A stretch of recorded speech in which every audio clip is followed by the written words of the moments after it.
I never wanted to go back to that castle. Not after what I saw. But sometimes the past calls you back, doesn't it? That's what happened when the Burlingames got in touch. They wanted to know about the place, about Bill Beaty, about the strange things that still happen there. I don't blame them. When you live in a house like that, you want to know what or who you're sharing it with. I remember the day I first saw him like it was yesterday.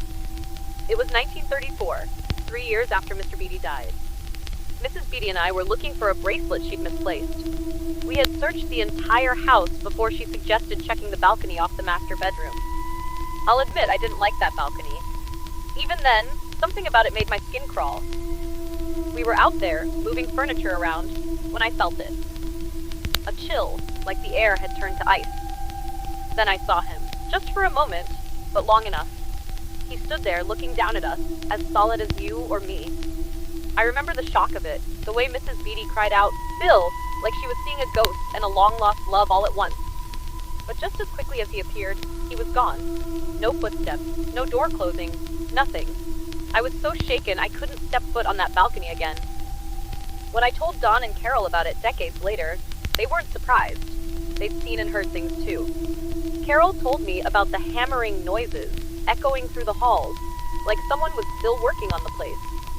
She said they'd hear footsteps on the stairs when no one was there. And the TV? Well, that was Bill's favorite trick. She said he'd flip channels in the middle of a show, like a kid playing with a remote. What really got me, though, was her story about the windows. One day, Dawn told her to close them before they went out because it was supposed to rain. She didn't listen. When they got back, the rain was pouring down, but the house was bone dry. Every single window, those old casement ones that only opened inward, was latched tight. "There's no way," she said, shaking her head. "No way they closed themselves." Carol's a practical woman, but she believed it was Bill.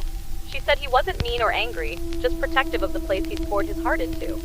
She even laughed about the time a loaf of bread flew off the kitchen counter. "Square in the middle of the counter," she told me. "No way it could have fallen on its own. I think he was just saying hello." It made sense. Bill Beaty loved that castle. He dreamed of it, planned it, built it with his own hands. And though he never got to see it finished, his spirit seemed tied to it in a way I can't explain. The Burlingames brought in a parapsychologist, Dr. Michaeline Marr, to check things out. She didn't find anything on her instruments, but she said the sheer number of reports made it hard to dismiss. And one of her witnesses, someone who didn't even live there, said they saw a figure in the driveway that vanished right before their eyes. I've thought about Bill a lot over the years. About why he's still there. I think it's the castle. He loved it so much, he couldn't leave it behind. Maybe he never will. And you know what? I don't blame him. If you ever go to Beaty's castle, don't be afraid. If Bill's there, he's just watching over the place. Close your windows if Dawn tells you it's going to rain. Don't argue with the TV. And if a loaf of bread flies off the counter, just smile and say hi, Bill. Because some dreams are too big to die, even when the dreamer does.